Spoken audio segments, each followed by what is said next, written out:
အခုဒီ video ထဲမှာပြောပြပေးသွားမယ့်အကြောင်းအရာကတော့ဒီ science ထဲမှာနောက်ပိုင်းအခန်းထဲမှာပါတဲ့ homeostatic လို့ခေါ်တဲ့ဖြစ်စဉ်တွေကို mechanism တစ်ခုကိုပြောပြပေးသွားမှာဖြစ်ပါတယ်ခင်ဗျာ homeostatic ဆိုတာကဒီခန္ဓာကိုယ်ကပြင်ပပတ်ဝန်းကျင်ကိုလိုက်ပြီးတော့ခန္ဓာကိုယ်အတွင်းမှာဖြစ်ပျက်နေတဲ့ဟာတွေကိုထိန်းညှိပေးတဲ့ဖြစ်စဉ်ကို mechanism ကို homeostatic လို့ခေါ်တယ်ဒီဟာတွေကလူမာတွေမဟုတ်ဘူးကျန်တဲ့သတ္တဝါတွေကျန်တဲ့ organism တွေမှာလည်း homeostasis ဆိုတာသူ့ပုံစံလေးနဲ့သူရှိတယ်ပေါ့နော်အခုဒီထဲမှာဆွေးနွေးမှာတော့ဒီလူတွေမှာဖြစ်တတ်တဲ့သဘာဝကိုဥပမာပြောပြီးတော့ဆွေးနွေးပြမှာဖြစ်ပါတယ် homeostasis ဆိုတာကဒီကိုယ့်ရဲ့အသေးစိတ်မလို့ပဲねသူကသူခန္ဓာကိုယ်က regulate ပြန်လုပ်နေတဲ့အရာအပြင်မှာပူရင်ခန္ဓာကိုယ်ပြန်ပြီးတော့ချိန်ညှိတယ်ပူတဲ့ပတ်ဝန်းကျင်နဲ့လိုက်အောင်အေးတယ်ဆိုရင်လည်းအေးတဲ့ပတ်ဝန်းကျင်နဲ့လိုက်အောင်ခန္ဓာကိုယ်ပြန်ပြီးတော့ချိန်ညှိတယ်ပေါ့နော်အဲ့လို mechanism သူ့မှာသူဖြစ်ပြနေတဲ့ခန္ဓာကိုယ်ရဲ့ mechanism ကို homeostasis လို့ကျွန်တော်တို့ခေါ်တယ်ဟုတ်ပြီဒီမှာ homeostasis ဖြစ်စဉ်မှာအရေးကြီးတဲ့ဟာ feedback loop feedback control ဆိုတဲ့ဟာရှိတယ်ဒီ feedback loop တွေကနေမှာခန္ဓာကိုယ်ကဘာဖြစ်ပြနေတဲ့အပြင်ပတ်ဝန်းကျင်နဲ့သဟဇာတဖြစ်အောင်ဘယ်လိုပြောင်းလဲရမလဲဆိုတာသိပြီးမှ homeostasis ဆိုတာဖြစ်ပြလို့ရတာပေါ့နော်ဒီမှာ diagram လေးရှိတယ်ပေါ့နော် homeostasis ဆိုတဲ့ diagram ရှိတယ်တကယ်လို့ကိုယ့်ရဲ့ခန္ဓာကိုယ်က imbalance ဖြစ်သွားရင်ပတ်ဝန်းကျင်နဲ့လိုက်ပြီးတော့ balance မဖြစ်ဘူးတခုခုလိုအပ်နေတယ်ဆိုရင် stimulus ဆိုခေါ်တဲ့အာယုံခံစေ့စော်တဲ့အရာလေးတွေကပြောင်းလဲနေပြီဆို variable change variable ဆိုရယ်ပြောင်းလဲနေပြီဆိုတဲ့အရာကို receptor လို့ခေါ်တဲ့ sensor လေးတွေစီကိုသတင်းပို့တယ်ပေါ့နော် message inform လုပ်တယ်အဲ့ဒါကိုမှ receptor လို့ခေါ်တဲ့ sensor ကလက်ခံရရှိတယ်အဲ့ဒီသတင်းကိုလက်ခံရရှိပြီးမှ receptor ကနေမှ control center ကိုတစ်ချက်ပြန်ပို့တယ်ဒီ information ကိုပြန်ပို့တယ်control center ကနေမှ affector ကိုတွားပြီးတော့ message ပို့မှာ affector ကနေမှ balance ဖြစ်အောင်ပြန်ပြီးတော့ change ညှိပေးတာပေါ့နော်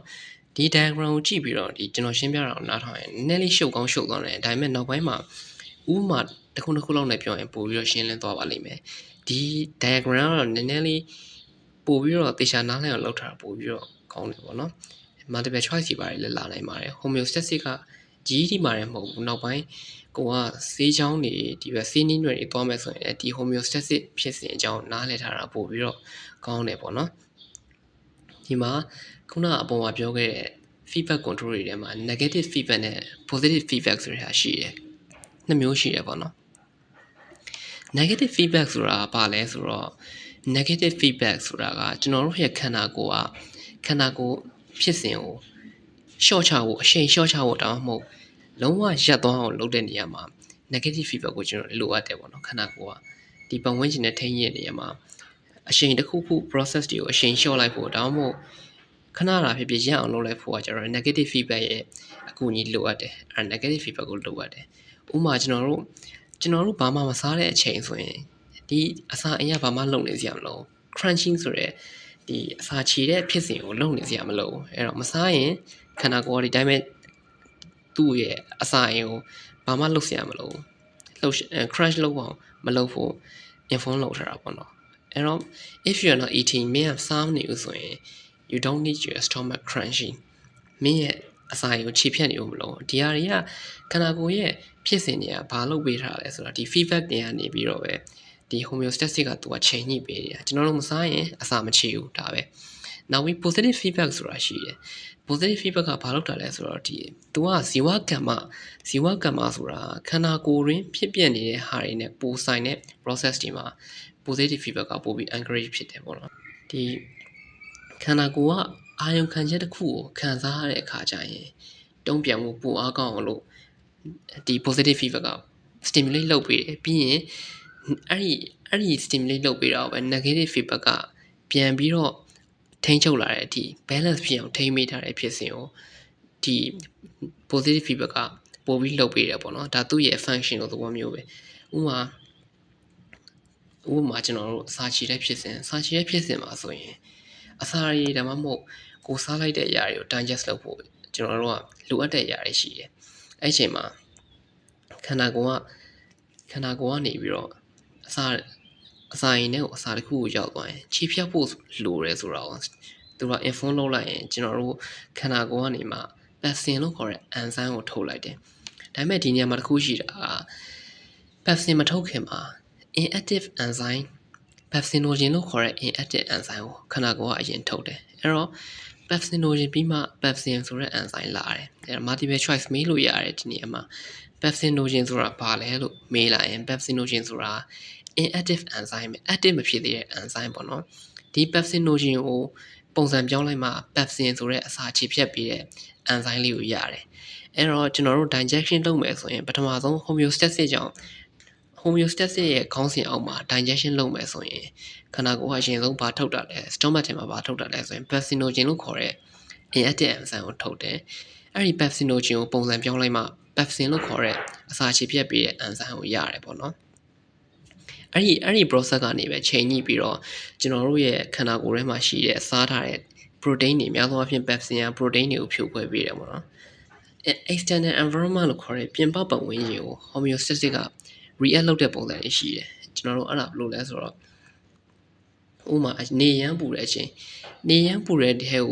ကိုကသွားပြီးတော့ရက်လိုက်ရင်ပဲဖြစ်ဖြစ်နေပူထဲမှာဘောလုံးကန်ရင်ပဲဖြစ်ဖြစ်ခန္ဓာကိုယ်ကဘယ်လို react ဖြစ်အောင်ခန္ဓာကိုယ်ကဘယ်လို react လုပ်လဲဒီ homeostasis ကဘယ်လိုချိန်ညီပေးလဲဆိုတော့ချွေးရမ်းထွက်လာတယ်ဒီနေပူထဲမှာရက်နေတာပဲဖြစ်ဖြစ်လှုပ်လို့ရှားတစ်ခုလှုပ်လိုက်တဲ့အခါခန္ဓာကိုယ်ကချွေးရမ်းထွက်လာတယ်အဲ့ဒီခန္ဓာနေပူလို့ချွေးရမ်းထွက်တဲ့ဖြစ်စဉ်က homeostasis ရဲ့ဥပမာပဲအဲ့ဒါကိုကျွန်တော်တို့အပေါ် diagram နဲ့ချိန်ညှိပြီးပြောရရင်ခန္ဓာကိုယ်ကအရမ်းပူနေတယ်ဆိုတော့ကိုယ့်ရဲ့အရေပြား skin receptor တွေကဒီအုံနောက်ကို message ပို့တယ်ပေါ့နော်ဒီအုံနောက်ကနေမှသူက sweat gland လို့ခေါ်တဲ့ချွေးထွက်အောင်လုပ်ပြီးတဲ့ glands လေးတွေကို alert လုပ်လိုက်တယ် message ပို့တဲ့သဘောမျိုးပေါ့အရန်ပူနေပြီသူကချွေးထွက်အောင်ချိန်ကြီးမှခန္ဓာကိုယ်အပူချိန်ပြန်ကျမယ်ဆိုတော့ချွေးထွက်တဲ့ gland လေးတွေက affector အနေနဲ့သူကချွေးထွက်အောင်လုပ်ပေးတယ်ပေါ့နော်အဲ့လိုချွေးထွက်အောင်လုပ်ပြီးမှခန္ဓာကိုယ်ကအပူချိန်ကိုပြန်လျှော့ရင်းနဲ့ဒီအပြင်ကပူနေတဲ့ဟာကို react လုပ်ရင်းနဲ့ homeostasis အနေနဲ့ထိန်းညှိထားတာပေါ့နော်နောက်တစ်ခုကအရန်အေးတဲ့ပုံရင်းချင်းကိုကိုကအနွေးတဲ့အင်ဂျင်မပါပဲထွက်လာရင်ခန္ဓာကိုယ်ကဘယ်လို react လုပ်မလဲအဲ့လိုအဲ့ဒါကိုလည်း homeostasis ကပြန်ပြီးထိန်းညှိပေးတယ်ဥပမာကိုကအရင်အေးတဲ့ထဲကိုထွက်လိုက်တယ်ဒါပေမဲ့နှွေးတယ်လည်းမပါဘူးဆိုရင်သူကခန္ဓာကိုယ်ကနှွေးအောင်လုပ်ပြီးမှပဲရတော့မှာခန္ဓာကိုယ်ရဲ့ဖြစ်စဉ်အထက်က mechanism ကကိုယ်ကိုနှွေးအောင်လုပ်ပြီးမှဆိုတော့နှွေးအောင်ဘယ်လိုလုပ်ပေးလဲဆိုတော့အဲ့ဒီအပူချိန်ကိုထိန်းညှိတဲ့ပုံစံသူကခန္ဓာကိုယ်မှာရှိတဲ့ခန္ဓာကိုယ်အရေပြားပေါ်ကအမွှေးမြင် hair follicles လို့ခေါ်တဲ့အမွှေးမြင်လေးတွေကိုသူကကြက်နေအောင်လုပ်ပြီးတော့ထောင်သွားအောင်လုပ်လိုက်ထောင်ပတ်သွားအောင်လုပ်လိုက်တဲ့ခါကျရင်အဲ့လိုနည်းနဲ့အပူချိန်ကိုထိန်းညှိတယ်ဒါကြောင့်မလို့အရန်အေးတဲ့နေရာမှာညတွေမှာဆိုရင်ခန္ဓာကိုယ်ကကြက်သိန်းထလို့ goose fan ဖြစ်တယ်ဆိုတာအဲ့ဒီဟာခန္ဓာကိုယ်ကိုပြန်ပြီးတော့ပူအောင်ထိန်းညှိပေးကြတာပေါ့နော်ခန္ဓာကိုယ်ရင်းပူချိန်နဲ့အပြင်ကအရန်အေးနေတဲ့ပုံဝင်ခြင်းနဲ့တင်းလျော်မျှတအောင်ပြန်ပြီးတော့ထိန်းညှိပေးတာပေါ့နော်အဲ့ဒါကို homeostasis ဖြစ်စဉ်လို့ခေါ်တယ်အဲ့တော့ကျွန်တော်တို့အရန်သိနေရတဲ့ဥပမာနှစ်ခုရှိရပေါ့နော်အရန်ပူတဲ့ပတ်ဝန်းကျင်အခြေအနေနဲ့အရန်အေးတဲ့ပတ်ဝန်းကျင်အခြေအနေမှာခန္ဓာကိုယ်ကဒီပတ်ဝန်းကျင် external environment ကိုဘယ်လို react လုပ်လဲဆိုတာကို homeostasis ကပြန်ပြီးတော့ထိန်းညှိပေးတယ်အပေါ်မှာ internal environment အနေနဲ့ခန္ဓာကိုယ်ရင်းမှာဖြစ်ပျက်တာကြတော့ဒီအစာဘလို့ခြေလဲစာခြေရဲ့နေရာမှာ enzyme တွေဘလို့ထုတ်ပေးလဲဆိုတော့ပြောခဲ့တာပေါ့နော်ခန္ဓာကိုယ်မှာက homeostasis က unbalance မဖြစ်တော့ဘူးတခုခု response လုပ်ဖို့ပြင်ပပတ်ဝန်းကျင်ကိုတခုခု response လုပ်ဖို့လိုအပ်နေပြီဆိုရင်အဲ့ဒါခန္ဓာကိုယ်ကဖျားနာတာတွေနေမကောင်းဖြစ်တာတွေဖြစ်လာတတ်တယ်ဒီဘက်အရန်အေးတဲ့ပတ်ဝန်းကျင်မှာကိုယ်အနွေးတယ်လည်းမပါဘူးတခု unbalance ဖြစ်သွားပြီ homeostasis unbalance ဖြစ်သွားပြီဆိုရင်အရန်ပြင်းပြင်းထန်ထန်အေးပတ်ပြီးတော့ပြင်းပြင်းထန်ထန်ဖျားတာမျိုး hypothermia ဆိုတာပြင်းပြင်းထန်ထန်အေးမိတဲ့အေးပတ်တာမျိုးခေါ်တယ်အဲ့လိုမျိုးတွေဖြစ်တတ်တယ်ပေါ့နော်ဒီဟာကတော့ကျွန်တော်ဒီ macrohay GET preparation နဲ့ homeostasis အကြောင်းရှင်းပြတာဖြစ်ပါတယ်ဒီနောက်လာမယ့် video တွေမှာတော့ social study ဘက်ကိုပြန်လည်ဦးမှာဖြစ်လို့ဆက်လက်ပြီးတော့ဆောက်ရွက်ကြည့်ရှုတိုက်တွန်းလိုက်ပါတယ်ခင်ဗျာကျေးဇူးတင်ပါတယ်